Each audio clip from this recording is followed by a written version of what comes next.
ನಮಸ್ಕಾರ ಪ್ರಿಯ ವೀಕ್ಷಕರೇ, ನಿಮ್ಮೆಲ್ಲರಿಗೂ ಕೂಡ ಕ್ರಿಸ್ತ ಯೇಸುವಿನ ನಾಮದಲ್ಲಿ ಈ ಒಂದು ಆತ್ಮೀಯ ಕಾರ್ಯಕ್ರಮಕ್ಕೆ ಪ್ರೀತಿಯಿಂದ ಆಹ್ವಾನವನ್ನು ಬಯಸ್ತೇನೆ.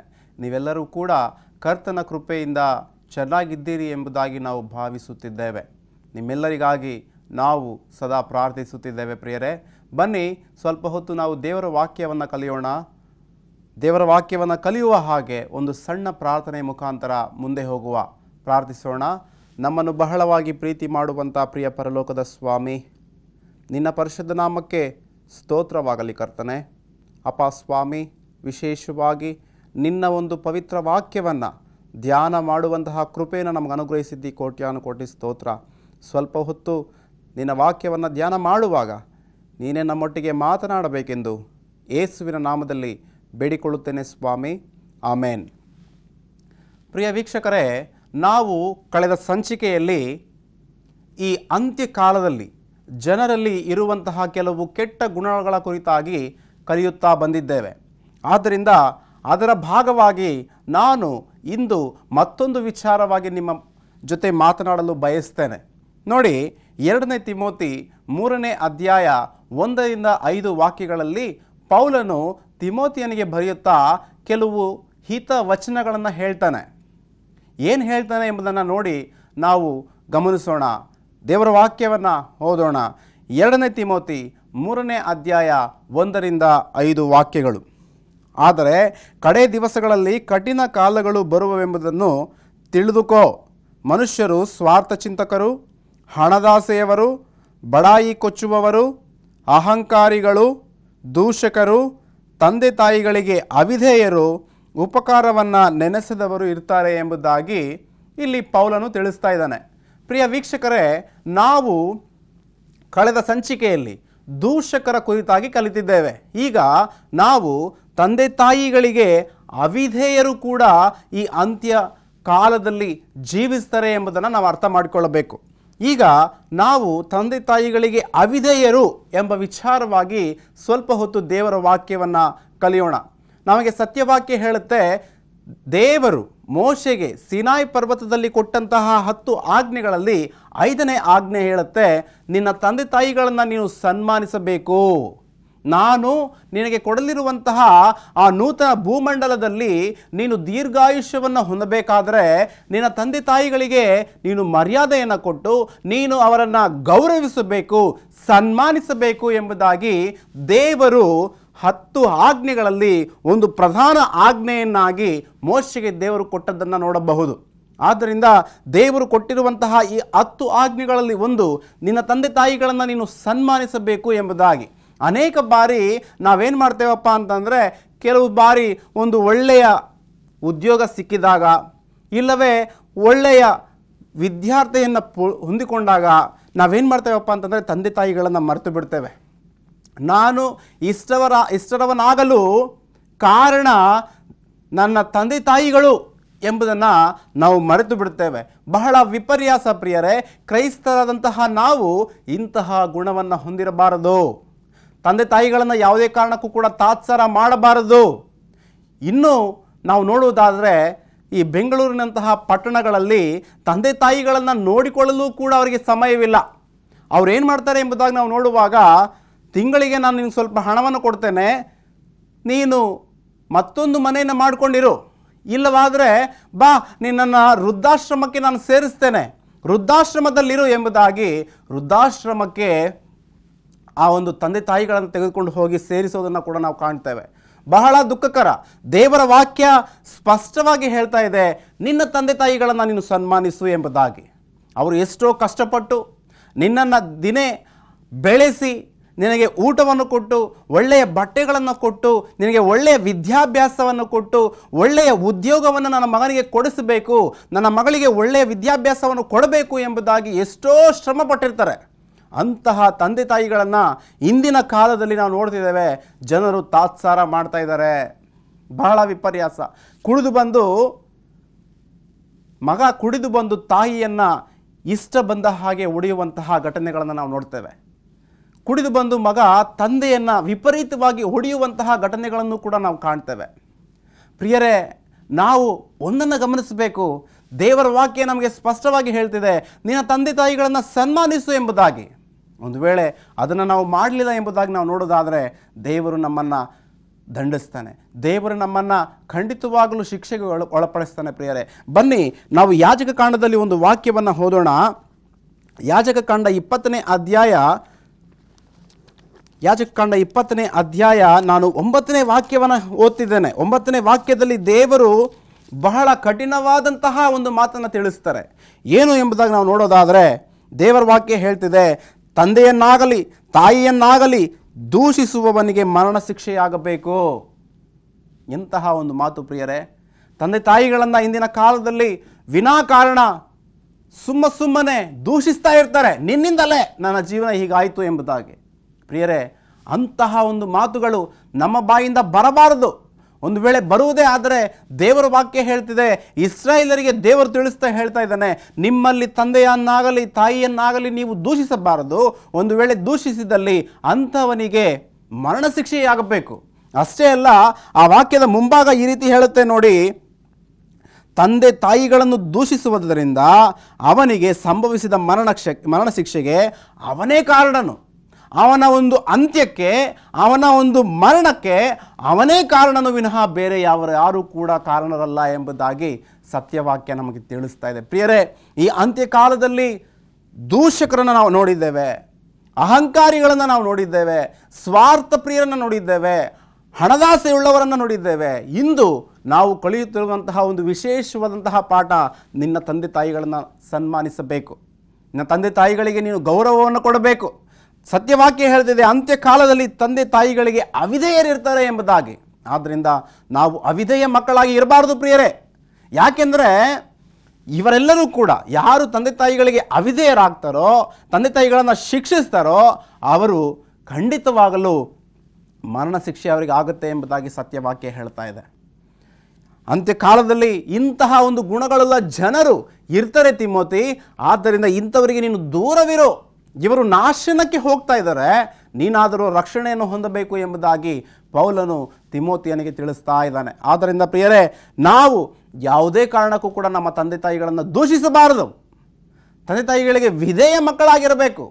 ತಂದೆ ತಾಯಿಯ ಭಯಭಕ್ತಿಯಲ್ಲಿ ನಾವು ಜೀವಿಸಬೇಕು. ಆಗ ತಾನೇ ದೇವರು ನಮ್ಮನ್ನು ಆಶೀರ್ವದಿಸುವಂಥವನಾಗಿದ್ದಾನೆ. ನೋಡಿ, ಕ್ಷಮಿಸಿ, ಸೊಲೊಮೋನನು ಜ್ಞಾನಿ. ಆತನು ಹೇಳುವಂತಹ ಒಂದು ಮಾತನ್ನು ನಿಮಗಾಗಿ ಓದಬೇಕು ಎಂಬುದಾಗಿ ನಾನು ಬಯಸ್ತೇನೆ. ತಂದೆ ತಾಯಿಗಳನ್ನು ಯಾರು ದೂಷಿಸ್ತಾರೋ, ತಂದೆ ತಾಯಿಗಳಿಗೆ ವಿರೋಧವಾಗಿ ಯಾರು ಜೀವಿಸ್ತಾರೋ ಅಂಥವ್ರು ಏನಾಗ್ತಾರೆ ಗೊತ್ತಾ ಪ್ರಿಯರೇ? ನೋಡಿ, ಸತ್ಯವಾಕ್ಯ ಹೇಳುತ್ತೆ, 20ನೇ ಅಧ್ಯಾಯ, ಜ್ಞಾನೋಕ್ತಿಗಳು 20ನೇ ಅಧ್ಯಾಯ 20ನೇ ವಾಕ್ಯ, ತಂದೆಯನ್ನಾಗಲಿ ತಾಯಿಯನ್ನಾಗಲಿ ಶಪಿಸುವವನ ದೀಪವು ಮಧ್ಯರಾತ್ರಿಯ ಅಂಧಕಾರದಲ್ಲಿ ಆರಿ ಹೋಗುವುದು. ಎಂತಹ ಒಂದು ಭಯಾನಕವಾದಂತಹ ಮಾತು ಪ್ರಿಯರೇ. ಸೊಲೊಮೋನನು ಹೇಳ್ತಾ ಇದ್ದಾನೆ, ತಂದೆಯನ್ನಾಗಲಿ ತಾಯಿಯನ್ನಾಗಲಿ ದೂಷಿಸುವವನ ದೀಪವು ಮಧ್ಯರಾತ್ರಿಯ ಅಂಧಕಾರದಲ್ಲಿ ಆರಿ ಹೋಗುತ್ತದೆ, ಅವನು ನಾಶವಾಗಿ ಹೋಗ್ತಾನೆ, ಅವನು ಹಾಳಾಗಿ ಹೋಗ್ತಾನೆ ಎಂಬುದಾಗಿ ಸೊಲೊಮೋನನು ತಿಳಿಸ್ತಾ ಇದ್ದಾನೆ. ಪ್ರಿಯರೇ, ನಾವೊಂದು ವೇಳೆ ತಂದೆ ತಾಯಿಯ ಭಯಭಕ್ತಿಯಲ್ಲಿ ಜೀವಿಸಲಿಲ್ಲ ಎಂಬುದಾಗಿ ನಾವು ಅಂದ್ಕೊಂಡ್ರೆ ಖಂಡಿತವಾಗಲು ದೇವರು ನಿನ್ನನ್ನು ದಂಡನೆಗೆ ಒಳ ಮಾಡ್ತಾನೆ ಎಂಬುದನ್ನು ಯಾವುದೇ ಕಾರಣಕ್ಕೂ ಕೂಡ ಮರಿಬಾರದು. ಯಾಕೆಂದರೆ ವಾಕ್ಯ ಹೇಳ್ತಾ ಇದೆ, ತಂದೆಯನ್ನಾಗಲಿ ತಾಯಿಯನ್ನಾಗಲಿ ದೂಷಿಸುವವನ ದೀಪವು ಮಧ್ಯರಾತ್ರಿಯ ಅಂಧಕಾರದಲ್ಲಿ ಆರಿ ಹೋಗುತ್ತದೆ ಎಂಬುದಾಗಿ. ಆದ್ದರಿಂದ ಪ್ರಿಯರೇ, ನಾವು ಈ ಅಂಧಕಾರದಲ್ಲಿ ಹಾಳಾಗದೆ ನಾಶವಾಗದೆ ಇರಬೇಕು ಅಂದರೆ ಖಂಡಿತವಾಗ್ಲೂ ನಾವೇನು ಮಾಡಬೇಕಪ್ಪ ಅಂತಂದರೆ ತಂದೆ ತಾಯಿಗಳಿಗೆ ವಿಧೇಯ ಮಕ್ಕಳಾಗಿ ಜೀವಿಸಬೇಕು. ಅಂತ್ಯಕಾಲದಲ್ಲಿ ನಾವು ನಮ್ಮ ಕಣ್ಣ ಮುಂದೆ ಅನೇಕರನ್ನು ನಾವು ನೋಡ್ತಾ ಇದ್ದೇವೆ, ತಂದೆ ತಾಯಿಗಳನ್ನು ಲೆಕ್ಕ ಮಾಡುವುದಿಲ್ಲ, ತಂದೆ ತಾಯಿಗಳನ್ನು ಪರಾಮರ್ಶಿಸುವುದಿಲ್ಲ, ತಂದೆ ತಾಯಿಗಳಿಗೆ ಕೊಡಬೇಕಾದಂತಹ ಗೌರವವನ್ನು ಕೊಡದೆ ಇಷ್ಟಕ್ಕೆ ಬಂದ ಹಾಗೆ ಬಾಯಿಗೆ ಬಂದಂತೆ ಮಾತನಾಡುವುದನ್ನು ನಾವು ಕಾಣ್ತಾ ಇದ್ದೇವೆ. ಆ ರೀತಿ ದೇವರ ಮಕ್ಕಳಾದಂತಹ ನಾವು ಯಾವುದೇ ಕಾರಣಕ್ಕೂ ಕೂಡ ಮಾಡಬಾರ್ದು. ನೋಡಿ, ಜ್ಞಾನಿಯಾದಂತಹ ಸೊಲೊಮೋನು ಮತ್ತೊಂದು ಮಾತನ್ನು ಕೂಡ ಹೇಳ್ತಾನೆ. ಜ್ಞಾನೋಕ್ತಿಗಳು 30ನೇ ಅಧ್ಯಾಯ, ನಾನು 17ನೇ ವಾಕ್ಯವನ್ನು ಓದ್ತಾ ಇದ್ದೇನೆ. ತಂದೆಯನ್ನು ಹಾಸ್ಯ ಮಾಡಿ ತಾಯಿಯ ಅಪ್ಪಣೆಯನ್ನು ಧಿಕ್ಕರಿಸುವವನ ಕಣ್ಣನ್ನು ಹಳ್ಳಕೊಳ್ಳದ ಕಾಗೆಗಳು ಕುಕ್ಕುವವು, ರಣಹದ್ದುಗಳು ತಿಂದು ಬಿಡುವವು. ಪ್ರಿಯರೇ, ಎಂತಹ ಒಂದು ಮಾತು! ಇಲ್ಲಿ ತಂದೆಯನ್ನಾಗಲಿ ತಾಯಿಯನ್ನಾಗಲಿ ಪರಿಹಾಸ್ಯ ಮಾಡಿದರೆ, ಅವರಿಗೆ ಕೊಡಬೇಕಾದಂತಹ ಗೌರವ ಕೊಡಲಿಲ್ಲವಾದರೆ ಎಂತಹ ಒಂದು ದಂಡನೆ, ಎಂತಹ ಒಂದು ಭಯಂಕರವಾದಂತಹ ಶಿಕ್ಷೆ ಬರುತ್ತೆ ಎಂಬುದನ್ನು ಈ ಒಂದು ವಾಕ್ಯ ನಮಗೆ ತಿಳಿಸುತ್ತೆ. ಹಳ್ಳಕೊಳ್ಳದ ಕಾಗೆಗಳು ಅವರನ್ನು ಕುಕ್ತವೆ, ಅವರ ಕಣ್ಣುಗಳನ್ನು ಕುಕ್ತವೆ, ರಣಹದ್ದುಗಳು ಅವರನ್ನು ತಿಂದು ಬಿಡುತ್ತೆ ಎಂಬುದಾಗಿ ಸತ್ಯವಾಕ್ಯ ಹೇಳ್ತಿದೆ. ಎಂತಹ ಒಂದು ಭಯಂಕರವಾದಂತಹ ಮೈ ಜುಮ್ಮೆನ್ನಿಸುವಂತಹ ವಚನ ಪ್ರಿಯರೇ. ಆದ್ದರಿಂದ ನಾವು ಯಾವುದೇ ಕಾರಣಕ್ಕೂ ಕೂಡ ಇಂತಹ ವ್ಯಕ್ತಿಗಳಾಗಿರಬಾರದು. ತಂದೆ ತಾಯಿಗಳನ್ನು ಸನ್ಮಾನಿಸಬೇಕು. ತಂದೆ ತಾಯಿಗಳಿಗೆ ಕೊಡಬೇಕಾದಂತಹ ಗೌರವ ಪ್ರೀತಿಯನ್ನು ಖಂಡಿತವಾಗ್ಲೂ ನಾವು ಕೊಡುವಂತಹ ಆಗಿರಬೇಕು. ಯಾಕೆಂದರೆ ಅವರು ನಮ್ಮನ್ನು ಹೆತ್ತಿ, ಅವರಿಗೆ ಊಟವಿಲ್ಲವಾದರೂ ಸರಿ ನಮಗೆ ಊಟವನ್ನು ಕೊಟ್ಟು, ನಮಗೆ ಒಳ್ಳೆಯ ಬಟ್ಟೆಗಳನ್ನು ಕೊಟ್ಟು, ನನಗಿಂತ ನನ್ನ ಮಕ್ಕಳು ಚೆನ್ನಾಗಿರಬೇಕು ಎಂಬುದಾಗಿ ತಂದೆ ತಾಯಿಗಳು ಎಷ್ಟೋ ಪ್ರಯಾಸವನ್ನು ಪಟ್ಟಿರ್ತಾರೆ. ಆ ಪ್ರೀತಿಯನ್ನು ಪ್ರಿಯರೇ ಹೊಂದಿದಂತಹ ನಾವು ಅದೇ ಪ್ರೀತಿಯನ್ನು ತಂದೆ ತಾಯಿಗಳಿಗೆ ತೋರ್ಪಡಿಸಬೇಕು. ಅವರು ಮುಪ್ಪಿನಲ್ಲಿರುವಾಗ, ಅವರು ಮುಪ್ಪಿನ ವಯಸ್ಸಿಗೆ ಬಂದಾಗ ಮಕ್ಕಳು ತಂದೆ ತಾಯಿಗಳನ್ನು ತಾತ್ಸಾರ ಮಾಡುವುದು, ತಂದೆ ತಾಯಿಗಳನ್ನು ಪಕ್ಕಕ್ಕಿಡುವುದು, ತಂದೆ ತಾಯಿಗಳನ್ನು ಲೆಕ್ಕ ಮಾಡದೇ ಇರುವುದು, ಇದು ದೇವರು ಖಂಡಿತವಾಗಲೂ ಮೆಚ್ಚುವುದಿಲ್ಲ. ದೇವರು ಖಂಡಿತವಾಗಲೂ ಇಂಥವರನ್ನು ಶಪಿಸ್ತಾನೆ ಎಂಬುದನ್ನು ಯಾವುದೇ ಕಾರಣಕ್ಕೂ ಕೂಡ ಮರಿಬಾರದು. ಪ್ರಿಯರೇ, ಅಂತ್ಯಕಾಲದಲ್ಲಿ ಇಂಥವರು ಇರ್ತಾರೆ. ಇಂಥವರಿಂದ ನಾವು ದೂರವಿರಬೇಕೇ ವಿನಃ ಅಂತಹ ಗುಣಗಳು ನಮ್ಮಲ್ಲಿರಬಾರದು. ಅಂತಹ ಗುಣಗಳು ನಮ್ಮಲ್ಲಿರುವುದಾದರೆ ಖಂಡಿತವಾಗಲೂ ನಾವು ನಾಶವಾಗ್ತೇವೆ ಎಂಬುದನ್ನು ಯಾವುದೇ ಕಾರಣಕ್ಕೂ ಕೂಡ ಮರಿಬಾರದು. ತಂದೆ ತಾಯಿಗಳನ್ನು ಪರಿಹಾಸ್ಯ ಮಾಡುವುದು ದೇವರು ಸಹಿಸುವುದಿಲ್ಲ, ದೇವರು ಒಪ್ಪುವುದಿಲ್ಲ ಪ್ರಿಯರೇ. ಅಷ್ಟೇ ಅಲ್ಲ, ನಾವು ಸ್ವಲ್ಪ ಮುಂದೆ ಹೋಗಿ ನೋಡುವಾಗ ಯೆಶಾಯನ ಪುಸ್ತಕ 1ನೇ ಅಧ್ಯಾಯದಲ್ಲಿ ದೇವರು ಬಹಳ ದುಃಖತಪ್ತನಾಗಿ ಆಕ್ರೋಶದಿಂದ ಕೆಲವು ಮಾತುಗಳನ್ನು ಮಾತನಾಡ್ತಾನೆ. ಬಹಳ ಕಠಿಣವಾದಂತಹ ಮಾತುಗಳನ್ನು ಆಡ್ತಾನೆ. ಏನು ಎಂಬುದಾಗಿ ನಾವು ನೋಡುವ ಯೆಶಾಯನ ಪುಸ್ತಕ 1ನೇ ಅಧ್ಯಾಯ, ನಾನು 2-3 ವಾಕ್ಯಗಳನ್ನು ಓದ್ತಿದ್ದೇನೆ. ಈ 2-3 ವಾಕ್ಯಗಳಲ್ಲಿ ನನ್ನ ಮಕ್ಕಳಾದಂತಹ ಇಸ್ರಾಯೇಲರು ನನ್ನಿಂದ ತೊಲಗಿ ಹೋಗಿದ್ದಾರೆ, ನನ್ನನ್ನು ಮರೆತಿದ್ದಾರೆ, ನನ್ನನ್ನು ತೊರೆದು ದೂರ ಹೋಗಿದ್ದಾರೆ ಎಂಬಂತಹ ಮಾತುಗಳನ್ನು ಯೆಶಾಯ ಪ್ರವಾದಿ ತಿಳಿಸ್ತಾನೆ. ಬನ್ನಿ ನೋಡೋಣ. ಯೆಶಾಯನ ಪುಸ್ತಕ 1ನೇ ಅಧ್ಯಾಯ 2-3 ವಾಕ್ಯಗಳನ್ನು ನಾನು ಓದ್ತಿದ್ದೇನೆ. ಆಕಾಶ ಮಂಡಲವೇ ಆಲಿಸು, ಭೂಮಂಡಲವೇ ಕೇಳು, ಯೆಹೋವನು ಮಾತಾಡುತ್ತಿದ್ದಾನೆ. ನಾನು ಸಾಕಿ ಸಲಹಿದ ಮಕ್ಕಳೇ ನನಗೆ ದ್ರೋಹ ಮಾಡಿದ್ದಾರೆ. 3ನೇ ವಾಕ್ಯ, ಎತ್ತು ಯಜಮಾನನನ್ನು ಕತ್ತೆ ಒಡೆಯನ ಕೊಟ್ಟಿಗೆಯ ಗೋದಲಿಯನ್ನು ತಿಳಿದಿರುವವು. ಇಸ್ರೇಲ್ ಜನರಿಗೋ ತಿಳುವಳಿಕೆ ಇಲ್ಲ, ನನ್ನ ಪ್ರಜೆಯು ಆಲೋಚಿಸುವುದಿಲ್ಲ. ಪ್ರಿಯರೇ, ಇಲ್ಲಿ ದೇವರು ಹೇಳ್ತಾ ಇದ್ದಾನೆ, ನನ್ನ ಮಕ್ಕಳಾಗಿರುವಂತಹ ಇಸ್ರಾಯೇಲ್ಯರು ಬಹು ಮೂರ್ಖರು, ಬಹು ಕಠಿಣರು. ಯಾಕೆಂದರೆ ನಾನು ಅವರನ್ನು ಹೆತ್ತಿದೆ, ನಾನು ಅವರನ್ನು ಹೆತ್ತು ಸಾಕಿ ಸಲಹಿ ದೊಡ್ಡ ಸ್ಥಾನಕ್ಕೆ ಅವರನ್ನು ತೆಗೆದುಕೊಂಡು ಬಂದೆ. ಆದರೆ ಅವರು ನನ್ನನ್ನು ಮರೆತಿದ್ದಾರೆ, ಅವರು ನನ್ನನ್ನು ತೊರೆದಿದ್ದಾರೆ. ಅಷ್ಟೇ ಅಲ್ಲ, 3ನೇ ವಾಕ್ಯದಲ್ಲಿ ಹೇಳ್ತಾನೆ ದೇವರು, ಎತ್ತು ಯಜಮಾನನನ್ನು ಕತ್ತೆ ಒಡೆಯನ ಗೋದಲಿಯನ್ನು ಬಲ್ಲವು, ಆದರೆ ಇಸ್ರಾಯೇಲರಿಗೆ ಬುದ್ಧಿಯೇ ಇಲ್ಲ ಎಂಬಂತಹ ಮಾತುಗಳನ್ನು ತಿಳಿಸ್ತಾ ಇದ್ದಾನೆ. ಪ್ರಿಯರೇ, ದೇವರು ನಮ್ಮನ್ನು ಈ ಸ್ಥಾನಕ್ಕೆ ತಂದಿದ್ದಾನೆ. ನಾವು 3 ಹೊತ್ತು ಊಟ ಮಾಡ್ತಿದ್ದೇವೆ, ಒಳ್ಳೆಯ ಬಟ್ಟೆಗಳನ್ನು ಧರಿಸ್ಕೊಳ್ತಿದ್ದೇವೆ, ಒಳ್ಳೆಯ ಮನೆ ದೇವರು ನಮ್ಗೆ ಕೊಟ್ಟಿದ್ದಾನೆ, ಒಳ್ಳೆಯ ಕುಟುಂಬವನ್ನು ದೇವರು ನಮಗೆ ಅನುಗ್ರಹಿಸಿದ್ದಾನೆ. ಆದರೆ ಇವೆಲ್ಲವನ್ನು ಕೂಡ ಕೊಟ್ಟಂತಹ ದೇವಾದಿ ದೇವರನ್ನು ನಾವೇನು ಮಾಡಿದ್ದೇವೆ ಎಂಬುದಾಗಿ ನಾವು ನೋಡುವಾಗ ಮರೆತಿದ್ದೇವೆ, ತೊರೆದಿದ್ದೇವೆ. ಪ್ರಿಯರೇ, ಇಂತಹ ಒಂದು ವಿಪರ್ಯಾಸದ ಸ್ಥಿತಿಗೆ ನಾವು ಯಾವುದೇ ಕಾರಣಕ್ಕೂ ಕೂಡ ಇಳಿಯಬಾರದು. ದೇವರು ಇಸ್ರಾಯೇಲರನ್ನು ಆ ಐಗುಪ್ತ ದೇಶದ ಒಂದು ಆಳುಗಳಾಗಿ ಅವರು ಜೀವನ ಮಾಡಬೇಕಾಗಿತ್ತು. ದಾಸತ್ವದಲ್ಲಿ ಅವರಿದ್ದರು. ಅಂತಹ ದಾಸತ್ವದಿಂದ ದೇವರು ಅವರನ್ನು ಏನು ಮಾಡಿದಪ್ಪ ಅಂತಂದರೆ ಸ್ವತಂತ್ರರನ್ನಾಗಿ ಮಾಡಿ ಒಂದು ಒಳ್ಳೆಯ ಭೂಭಾಗವನ್ನು ಕೊಟ್ಟ. ಆದರೆ ಅಂತಹ ದೇವಾದಿ ದೇವನನ್ನು ಅವರು ಮರೆತಿದ್ದಾರೆ. ಪ್ರಿಯರೇ, ದೇವರು ಎಷ್ಟೋ ಅದ್ಭುತ ಕಾರ್ಯಗಳ ಮುಖಾಂತರ ಅವರನ್ನು ಬಿಡಿಸಿದ. ನಾವು ನೋಡೋದಾದರೆ ಹಿಂದೆ ಫರೋಹನ ಸೈನ್ಯ ಉಂಟು, ಮುಂದೆ ಕೆಂಪು ಸಮುದ್ರ ಉಂಟು. ಇಸ್ರಾಯೇಲರಿಗೆ ಎಲ್ಲಿಗೂ ಹೋಗಲಿಕ್ಕೆ ಆಗದಿರುವಂತಹ ಒಂದು ವಿಪರ್ಯಾಸದ ಪರಿಸ್ಥಿತಿ. ಅಂತಹ ಒಂದು ಪರಿಸ್ಥಿತಿಗಳಲ್ಲಿ ದೇವರು ಮೋಶೆಯ ಸಂಗಡ ಮಾತನಾಡಿ, ಮೋಶೆ ನಿನ್ನ ಕೋಲನ ಮೇಲೆತ್ತು. ತನ್ನ ಕೋಲನ ಮೇಲೆತ್ತಾನೆ. ಕೋಲನ ಮೇಲೆತ್ತಿದ್ದಾಗ ಆ ಕೆಂಪು ಸಮುದ್ರವು 2 ಭಾಗವಾಗಿ ಒಣ ನೆಲದ ಮೇಲೆ ತನ್ನ ಮಕ್ಕಳನ್ನು ನಡೆಯ ಮಾಡ್ತಾನೆ. ಪ್ರಿಯರೇ, ಒಣ ನೆಲದ ಮೇಲೆ ಅವರು ನಡೆದು ಹೋದ ನಂತರ ಫರೋಹನ ಸೈನ್ಯವು ಆ ಸಮುದ್ರದಲ್ಲಿ ಇರಲು ಆ ಸಮುದ್ರವನ್ನು ಮತ್ತೆ ಮುಂದೆ ಇದ್ದಂತಹ ಸ್ಥಿತಿಗೆ ತರುವಾಗ ಆ ಫರೋಹನ ಸೈನ್ಯವೆಲ್ಲವೂ ಕೂಡ ಅಲ್ಲಿ ನಾಶವಾಗಿ ಹೋಗುತ್ತೆ. ಎಂತಹ ಒಂದು ಅದ್ಭುತ ಕಾರ್ಯದ ಮುಖಾಂತರ ದೇವರು ಅವರನ್ನು ವಿಮೋಚಿಸಿ ಆತನು ನಡೆಸ್ಕೊಂಡು ಬರ್ತಾನೆ ಪ್ರಿಯರೇ. ಸ್ವಾಮಿ ಹಸುವಾಗಿದೆ ಎಂಬುದಾಗಿ ಕೂಗುವಾಗ ಆಕಾಶದಿಂದ ಆತನು ಮನ್ನವನ್ನು ಸುರಿಸ್ತಾನೆ. ಸ್ವಾಮಿ ನೀರು ಕುಡಿಯಲು ಆಗುತ್ತಿಲ್ಲ, ಬಹು ಕಹಿಯಾಗಿದೆ ಎಂಬುದಾಗಿ ಕೇಳಲು ಅವರಿಗೆ ಆ ಮಾರ ಅನುಭವವನ್ನು ದೇವರು ಮಧುರವನ್ನಾಗಿ ಮಾಡ್ತಾನೆ. ಸ್ವಾಮಿ ಅಳವೆಯಲ್ಲಿ ನಮಗೆ ನೀರೇ ಇಲ್ಲ ಎಂಬುದಾಗಿ ಕೇಳುವಾಗ ದೇವರು ಬಂಡೆಯ ಮುಖಾಂತರ ಅವರಿಗೆ ನೀರನ್ನು ಕೊಟ್ಟ. ಇಷ್ಟು ಮಾಡಿದಂತಹ ದೇವರನ್ನು ಅವರು ತೊರೆದು ಮರೆತು ಅವರೇನು ಮಾಡ್ತಿದ್ದಾರೆ ಎಂಬುದಾಗಿ ನಾವು ನೋಡುವಾಗ ದೇವರನ್ನು ವಿಸರ್ಜಿಸಿ ಜೀವಿಸುತ್ತಿರೋದನ್ನು ನಾವು ಕಾಣಬಹುದಾಗಿದೆ ಪ್ರಿಯರೇ. ಬಹಳ ದುಃಖಕರ, ಬಹಳ ವಿಪರ್ಯಾಸ. ಇಂತಹ ಮಕ್ಕಳಾಗಿ ನಾವಿರಬಾರದು. ದೇವರಿಗೆ ಸರ್ವವನ್ನೂ ಕೂಡ ಉಂಟು ಮಾಡಿದಾತನಿಗೆ ನಾವು ವಿಧೇಯತೆಯನ್ನು ತೋರಿಸುತ್ತಾ ದೇವರ ಭಯಭಕ್ತಿಯಲ್ಲಿ ಸದಾಕಾಲವೂ ಕೂಡ ನಾವು ಜೀವಿಸುವಂತಹ ಮಕ್ಕಳಾಗಿರಬೇಕು. ತಂದೆ ತಾಯಿಗಳಿಗೆ ಅವಿಧೇಯರನ್ನು ನಾವು ಈ ಅಂತ್ಯಕಾಲದಲ್ಲಿ ಕಾಣಬಹುದು. ದೇವರಿಗೂ ಕೂಡ ಅವಿಧೇಯರನ್ನು ಈ ಅಂತ್ಯಕಾಲದಲ್ಲಿ ನಾವು ಕಾಣಬಹುದಾಗಿದೆ ಪ್ರಿಯರೇ. ಈ ಒಂದು ಗುಂಪಿಗೆ ನಾವು ಯಾವುದೇ ಕಾರಣಕ್ಕೂ ಕೂಡ ಸೇರಬಾರದು. ಯಾಕೆಂದರೆ ದೇವರು ಇದನ್ನು ಮೆಚ್ಚುವವನಲ್ಲ. ದೇವರು ಇದನ್ನು ಯಾವುದೇ ಕಾರಣಕ್ಕೂ ಕೂಡ ಸಹಿಸುವವನಲ್ಲ ಪ್ರಿಯರೇ. ಆದ್ದರಿಂದ ನಾವು ದೇವರ ಮಕ್ಕಳಾಗಿ ಸದಾಕಾಲ ಆತನ ಒಂದು ಭಯಭಕ್ತಿಯಲ್ಲಿ ನಡೆಯುತ್ತಾ ತಂದೆ ತಾಯಿಗಳನ್ನು ಸನ್ಮಾನಿಸುತ್ತಾ ತಂದೆ ತಾಯಿಗಳಿಗೆ ಸಲ್ಲಬೇಕಾದಂತಹ ಗೌರವವನ್ನು ಸಲ್ಲಿಸುತ್ತಾ ನಾವು ಜೀವಿಸುವುದೇ ಆದರೆ ದೇವರು ಖಂಡಿತವಾಗಲೂ ನನ್ನನ್ನು ನಿನ್ನನ್ನು ಮೆಚ್ಚುವಂಥವನಾಗಿದ್ದಾನೆ, ನನ್ನನ್ನು ನಿನ್ನನ್ನು ಆಶೀರ್ವಾದ ಮಾಡುವಂಥವನಾಗಿದ್ದಾನೆ ಪ್ರಿಯರೇ. ಬನ್ನಿ, ಪೌಲನು ಎಫೆಸದವರಿಗೆ ಬರೆದಂತಹ ಪತ್ರಿಕೆ 6ನೇ ಅಧ್ಯಾಯದಲ್ಲಿ ಒಂದು ವಿಶೇಷವಾದಂತಹ ಪಾಠ ನಾವಿಂದು ಕಲಿಯೋಣ. ಎಫೆಸದವರಿಗೆ ಬರೆದಂತಹ ಪತ್ರಿಕೆ 6ನೇ ಅಧ್ಯಾಯದಲ್ಲಿ ದೇವರು ಪೌಲನ ಮುಖಾಂತರ ಒಂದು ಅದ್ಭುತವಾದಂತಹ ವಿಷಯವನ್ನು ತಿಳಿಸ್ತಾನೆ.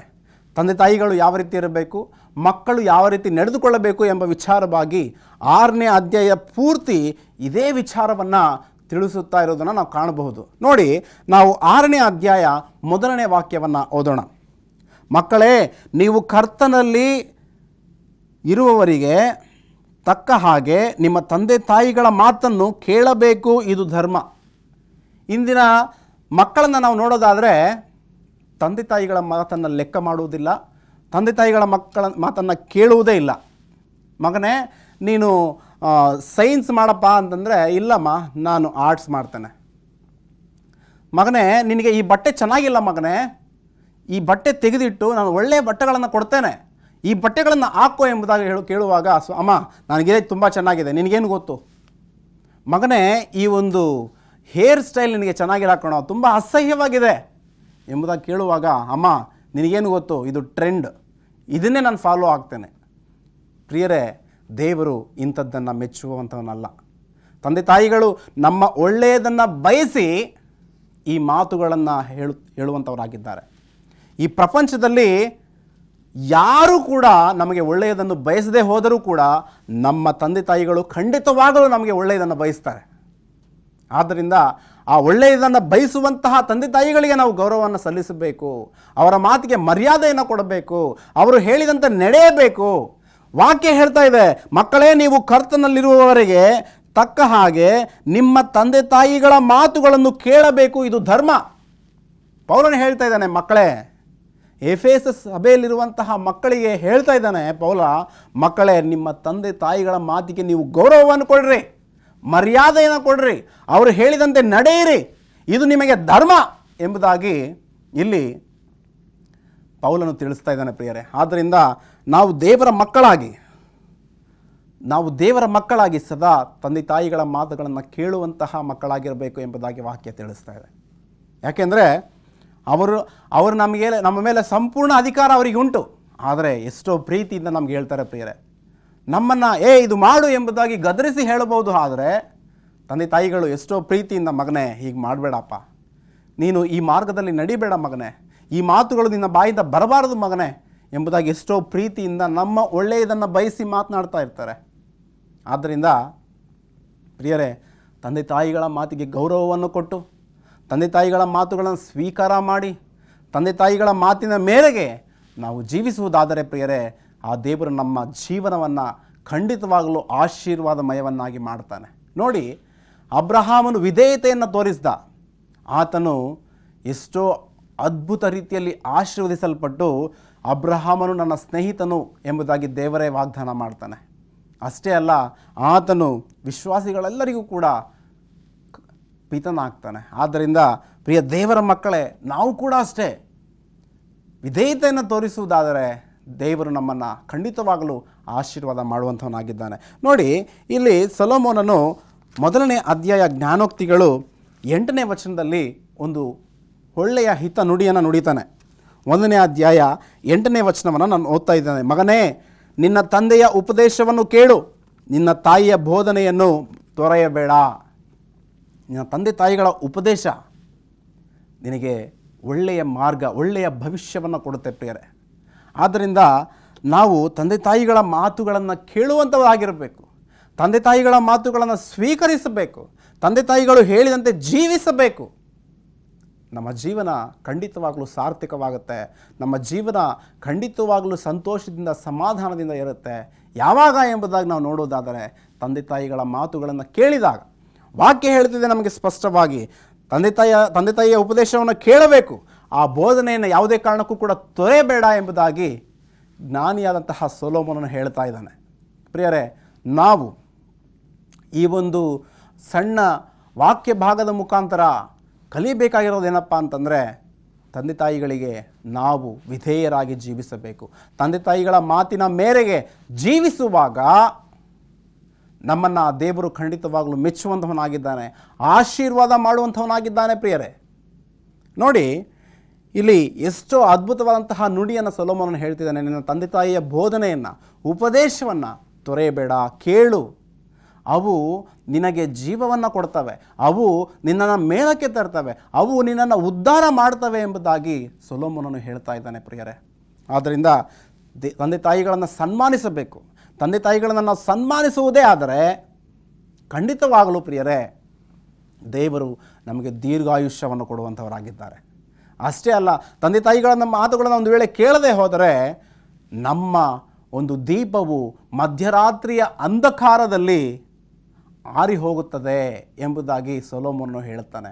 ನಾವು ನಾಶವಾಗಿ ಹೋಗ್ತೇವೆ ಎಂಬುದಾಗಿ ಹೇಳ್ತಾ ಇದ್ದಾನೆ. ಆದ್ದರಿಂದ ನಾವು ನಾಶವಾಗದೆ ಕರ್ತನ ರಾಜ್ಯವನ್ನು ಸೇರಬೇಕಾದರೆ ತಂದೆ ತಾಯಿಗಳಿಗೆ ವಿಧೇಯತೆಯನ್ನು ನಾವು ತೋರಿಸಬೇಕು. ತಂದೆ ತಾಯಿಗಳ ಮಾತಿನ ಮೇರೆಗೆ ನಾವು ಜೀವಿಸಬೇಕು. ಆಗ ತಾನೇ ದೇವರು ನಮ್ಮನ್ನು ಆಶೀರ್ವಾದ ಮಾಡುವಂಥವನಾಗಿದ್ದಾನೆ ಪ್ರಿಯರೇ. ಆದ್ದರಿಂದ ಈ ಸೊಲೊಮೋನನ ಹಿತ ನುಡಿಗಳನ್ನು ನಾವು ಮನಸ್ಸಿನಲ್ಲಿಟ್ಕೊಳ್ಳೋಣ. ತಂದೆ ತಾಯಿಗಳ ಮಾತುಗಳನ್ನು, ಬೋಧನೆಗಳನ್ನು, ಉಪದೇಶವನ್ನು ನಾವು ಕೇಳಬೇಕು. ಅಷ್ಟೇ ಅಲ್ಲ, ಒಂದು ವೇಳೆ ನಾವು ತಂದೆ ತಾಯಿಗಳನ್ನು ದೂಷಿಸಿದರೆ, ಅವರ ಮಾತಿಗೆ ವಿರುದ್ಧವಾಗಿ ನಾವು ಜೀವಿಸುವುದೇ ಆದರೆ ನಮ್ಮ ದೀಪವು ಮಧ್ಯರಾತ್ರಿಯ ಅಂಧಕಾರದಲ್ಲಿ ಆರಿ ಹೋಗುತ್ತದೆ ಎಂಬುದಾಗಿ ಸತ್ಯವೇದ ನಮಗೆ ಸ್ಪಷ್ಟವಾಗಿ ತಿಳಿಸ್ತಾ ಇದೆ. ಜ್ಞಾನಿಯಾದಂತಹ ಸೊಲೊಮೋನನು ಅನುಭವಪೂರ್ವಕವಾಗಿ ಮಾತುಗಳನ್ನು ನುಡಿತಾ ಇದ್ದಾನೆ. ಆದ್ದರಿಂದ ನಾವು ಯಾವುದೇ ಕಾರಣಕ್ಕೂ ಕೂಡ ತಂದೆ ತಾಯಿಗಳಿಗೆ ಅವಿಧೇಯರಾಗಬಾರದು. ನೋಡಿ, 2ನೇ ತಿಮೋತಿ 3ನೇ ಅಧ್ಯಾಯ 1-5 ವಾಕ್ಯಗಳಲ್ಲಿ ಅಂತಿಮ ಕಾಲದಲ್ಲಿ ಇಂಥವರು ಇರ್ತಾರೆ ತಿಮೋತಿ, ಇಂಥವರಿಂದ ನೀನು ದೂರವಿರು ಎಂಬುದಾಗಿ ಅದನ್ನು ತಿಳಿಸ್ತಾ, ಈ ಅಂತ್ಯಕಾಲದಲ್ಲಿ ದೂಷಕರಿರ್ತಾರೆ, ತಂದೆ ತಾಯಿಗಳಿಗೆ ಅವಿಧೇಯರಿರ್ತಾರೆ, ಸ್ವಾರ್ಥ ಚಿಂತಕರಿರ್ತಾರೆ, ಹಣದಾಸೆಯುಳ್ಳವರು ಇರ್ತಾರೆ ಎಂಬುದಾಗಿ ಅನೇಕ ಮಾತುಗಳನ್ನು ತಿಳಿಸ್ತಾ ಇದ್ದಾನೆ. 19 ರೀತಿಯ ಜನರು ಇರ್ತಾರೆ ಎಂಬುದಾಗಿ ಪೌಲನು ಬರೀತಾನೆ. ಅದರಲ್ಲಿ ಒಂದು ತಂದೆ ತಾಯಿಗಳಿಗೆ ಅವಿಧೇಯರು. ಆದ್ದರಿಂದ ನಾವು ಈ ತಂದೆ ತಾಯಿಗಳಿಗೆ ಅವಿಧೇಯರಾಗಿ ಜೀವಿಸುವುದಾದರೆ ಕರ್ತನ ರಾಜ್ಯಕ್ಕೆ ನಾವು ಯಾವುದೇ ಕಾರಣಕ್ಕೂ ಕೂಡ ಬಾಧ್ಯರಾಗುವುದಿಲ್ಲ. ಆದ್ದರಿಂದ ನಾವು ತಂದೆ ತಾಯಿಗಳನ್ನು ಸನ್ಮಾನಿಸೋಣ, ತಂದೆ ತಾಯಿಗಳ ಭಯಭಕ್ತಿಯಲ್ಲಿ ಜೀವಿಸೋಣ. ಆಗ ಖಂಡಿತವಾಗಲೂ ದೇವರು ನಮ್ಮನ್ನು ಆಶೀರ್ವಾದ ಮಾಡಿ ಪರಲೋಕ ರಾಜ್ಯಕ್ಕೆ ಆತನು ನಮ್ಮನ್ನು ಕೊಂಡೊಯ್ಯಲಿದ್ದಾನೆ. ಬನ್ನಿ, ನಾವು ಮುಕ್ತಾಯದ ಪ್ರಾರ್ಥನೆಯನ್ನು ಮಾಡೋಣ. ನಮ್ಮನ್ನು ಬಹಳವಾಗಿ ಪ್ರೀತಿ ಮಾಡುವಂಥ ಪರಲೋಕದ ಸ್ವಾಮಿ, ನಿನ್ನ ನಾಮಕ್ಕೆ ಸ್ತೋತ್ರ ಅಪ್ಪ. ಕರ್ತನೆ, ಒಳ್ಳೆಯ ವಾಕ್ಯ ಸಂದೇಶವನ್ನು ನಾವು ಕೇಳಿದ್ದೇವೆ ಅಪ್ಪ. ಹೌದು ಸ್ವಾಮಿ, ಅಂತ್ಯಕಾಲದಲ್ಲಿ ತಂದೆ ತಾಯಿಗಳಿಗೆ ಅವಿಧೇಯರಿರ್ತಾರೆ ಎಂಬುದಾಗಿ ತಿಳಿಸಿದ್ದೆ. ಕರ್ತನೆ, ನಾವು ಸದಾ ತಂದೆ ತಾಯಿಗಳನ್ನು ಸನ್ಮಾನಿಸುತ್ತಾ ತಂದೆ ತಾಯಿಗಳ ಮಾರ್ಗದರ್ಶನದಲ್ಲಿ ಸದಾ ಜೀವಿಸಲು ಸಹಾಯ ಮಾಡಬೇಕೆಂದು ಯೇಸುವಿನ ನಾಮದಲ್ಲಿ ಬೇಡಿಕೊಳ್ಳುತ್ತೇನೆ ಸ್ವಾಮಿ. ಆಮೇನ್.